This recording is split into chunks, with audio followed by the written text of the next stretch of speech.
आज स्कूल में children's day मनाया जा रहा है और इसलिए सारे बच्चे ऑडिटोरियम में इकट्ठा हुए हैं। स्कूल की टीचर्स भी कुछ खास प्रदर्शन करने वाली हैं। बच्चों को ये सब देखकर बड़ा मजा आ रहा है। आज स्कूल का अगला दिन है। सारे बच्चे टीचर के सुंदर नृत्य के लिए उनकी प्रशंसा कर रहे हैं। टीचर, चिल्ड्रंस डे के प्रोग्राम में आपने बहुत अच्छा डांस किया। हमें बहुत मजा आया। धन्यवाद नील और मेरे सारे प्यारे बच्चों, मुझे ये सुनकर बहुत खुशी हुई। मुझे भी आप जैसा कॉस्ट्यूम पहनकर नृत्य करना है। वो कौन सी शैली का नृत्य था? वो भरतनाट्यम शैली का नृत्य था। इस नृत्य शैली के बारे में मैं तुम्हें और बताती हूँ। ये हिंदुस्तानी शास्त्रीय शैली की सबसे पुरानी नृत्य शैली है।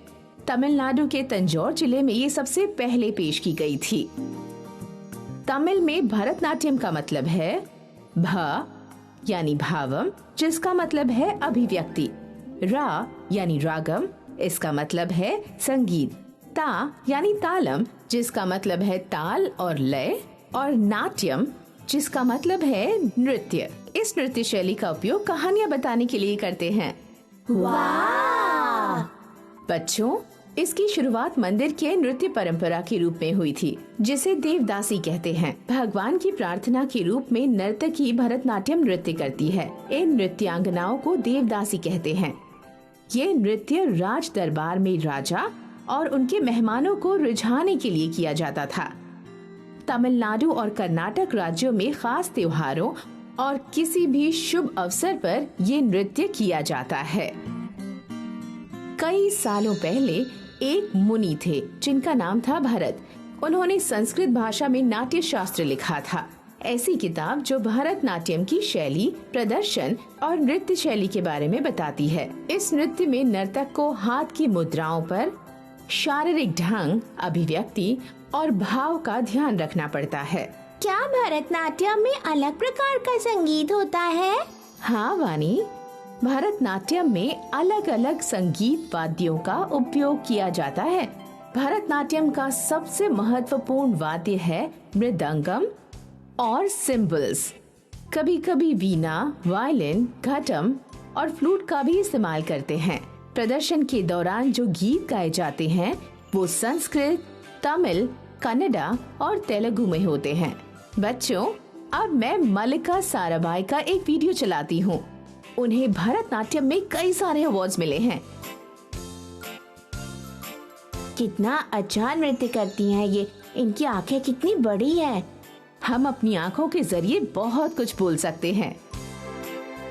एक नर्तक को अभिव्यक्तिपूर्ण होना बहुत जरूरी है, तब जाकर दर्शक नृत्य के जरिए कही जाने वाली कहानी समझ सकते हैं।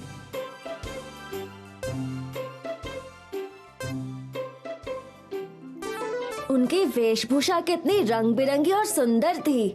मुझे भी ऐसे पोशाक पहनने हैं। क्या मैं भी ऐसा पोशाक पहन सकता हूँ?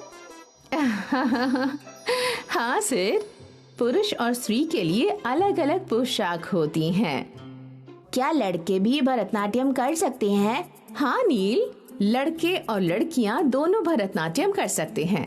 पुरुषों की पोशाक होती है धोती, जिससे नर्तक के शरीर का निचला हिस्सा ढक जाता है। ऊपरी भाग में एक गमछा या शॉल पहनी जाती है।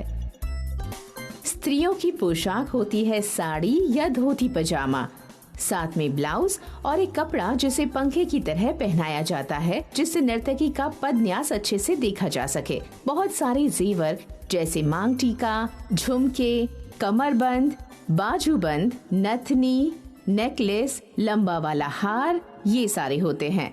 वाव! बच्चों, क्या आप सबको भी भरतनाट्यम सीखना है? हाँ!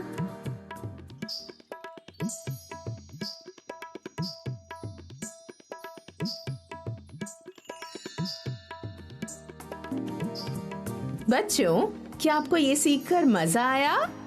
हाँ!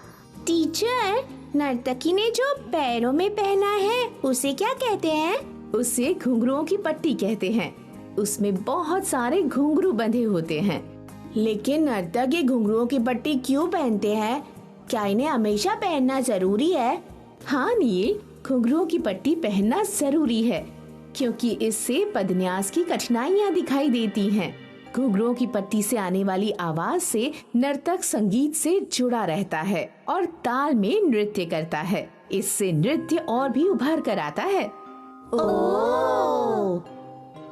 टीचर, मुझे भी भरतनाट्यम सीखना है। मैं पहले सीखूं और फिर स्टेज पर साड़ी, जेवर और घुंघरुओं की पट्टी पहनकर नृत्य करूंगी।